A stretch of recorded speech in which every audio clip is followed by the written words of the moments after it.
What's happening, good people? It's your big black therapist, Damani Anderson, and welcome to Late Night Convos with my big black therapist. This is something that quietly destroys relationships. No yelling, no drama, no fighting, no cursing, just silence and more distance. Resentment doesn't usually just blow up. It stacks on top of one another.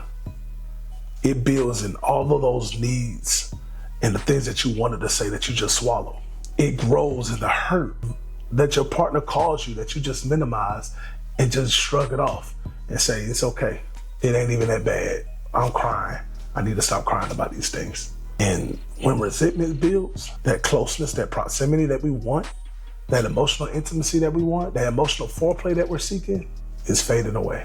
From a therapeutic standpoint, man, resentment is often tied to unmet expectations and unclear boundaries. When one partner is over-functioning, constantly giving and constantly pouring in over and over and over again without expressing their own needs and their own wants and their own feelings, that resentment begins to grow underneath.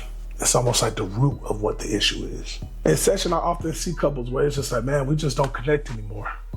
We just grew ourselves apart. But as we unpack and process the layers of what's going on, typically there's one partner that has silent resentment that has grown over the years and has caused them to distance themselves from their partner over time. And what happens is that resentment creates an emotional withdrawal in which they begin to no longer pour into that partner. And when that partner no longer is being poured into, then that disconnect just begins to continue to grow. And this part is not always easy to do, but what I would recommend is that we have to start naming what our issues are before they grow into resentment. It's not always easy. It's not always comfortable. It's scary. But the more that we're vocal with our partners about what's happening in the moment, the less likelihood of us to be building that resentment to a point where we close the door permanently. I recommend couples, y'all do weekly check-ins. If you got children, put the kids down one day, order some food, have the food delivered to the house. And upon that delivery, y'all sit down and y'all just, hey, we're gonna do a weekly check-in.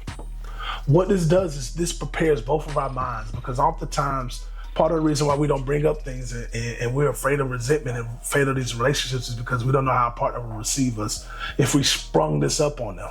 But if we have weekly emotional check-ins where we're constantly checking in, asking questions, seeing how we're doing with one another, that gives us space to be able to express, you know what, this is what I've been feeling. And it gives us opportunity to be able to connect, because both of our minds know that this is what we're here for to do. This is what we're here to do. And in doing that, we can be more intentional about receiving what our partner is saying, and they feel comfortable about expressing what they're feeling. Remember that small repairs prevent big disasters. And that's what we want to do. We want to ensure before that water heater bursts, we want to make sure that every pipe is taken care of and checked in this house. We want to make sure that we're doing all of our due diligence before anything else impactful can happen. It's all about preventative maintenance. So before you log off, I wanted you to ask your partner, and actually, I want you to talk to yourself.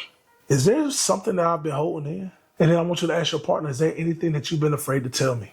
And I want to hear from y'all in the comments. Do you think most couples talk too much or they don't talk enough?